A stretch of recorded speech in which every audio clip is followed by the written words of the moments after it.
America federal bureau of investigation director గా భారత సంతతికి చెందిన కాష్ పటేల్ బాధ్యతలు చేపట్టారు. భారత మూలాలు కలిగిన ఆయన భగవద్గీతపై ప్రమాణం చేశారు. శ్వేత సౌధంలో జరిగిన కార్యక్రమంలో అటార్నీ జనరల్ పామ్ బోండి ఆయన చేత ప్రమాణ స్వీకారం చేయించారు. ఈ కార్యక్రమంలో Kash Patel girl friend Alexis Wilkins ఇతర కుటుంబ సభ్యులు హాజరయ్యారు. విల్కిన్స్ భగవద్గీతను పట్టుకోగా దానిపై చెయ్యి ఉంచి ఆయన ప్రమాణ స్వీకారం చేశారు. ఇకపై FBI లోపల వెలుపల జవాబుదారీతనం ఉంటుందని కాష్ హామీ ఇచ్చారు. బాధ్యతలు చేపట్టిన కొద్ది నిమిషాల్లోనే FBI డైరెక్టర్గా ఆయన కీలక నిర్ణయం తీసుకున్నారు. సంస్థ ప్రధాన కార్యాలయంలో 1000 మంది ఉద్యోగులను దేశవ్యాప్తంగా పలు ప్రాంతాలకు ఫీల్డ్ ఆఫీసులకు బదిలీ చేయనున్నట్లు తెలిపారు. మరో 500 మందిని హంట్స్విల్లే, అలబామాలోని బ్యూరోకు పంపించనున్నట్లుగా పేర్కొన్నారు.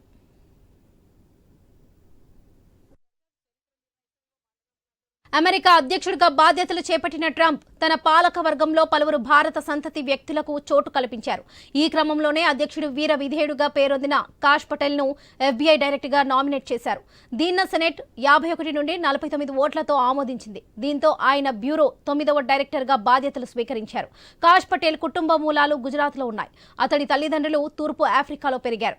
ఉగాండాలో నియంత ఈదీ ఆమీన్ బెదిరింపుల వల్ల అమెరికాకు వలస వచ్చారు. న్యూయార్క్లోని గార్డెన్ సిటీ 1980లో కాష్ జన్మించారు. యూనివర్సిటీ ఆఫ్ రిచ్మండ్లో గ్రాడ్యుయేషన్ పూర్తి చేసి యూనివర్సిటీ కాలేజ్ లండన్లో న్యాయ విద్యను అభ్యసించారు. ఆ తర్వాత ఓ న్యాయ సంస్థలో పని చేయాలనుకున్న కొలువు లభించలేదు.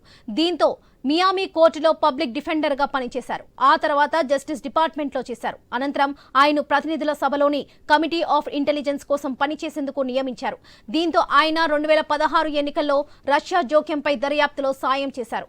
అప్పుడే ట్రంప్ దృష్టిలో పడ్డారాయన. ఇప్పుడు ట్రంప్ పాలక వర్గంలో కీలక బాధ్యతలు స్వీకరించారు.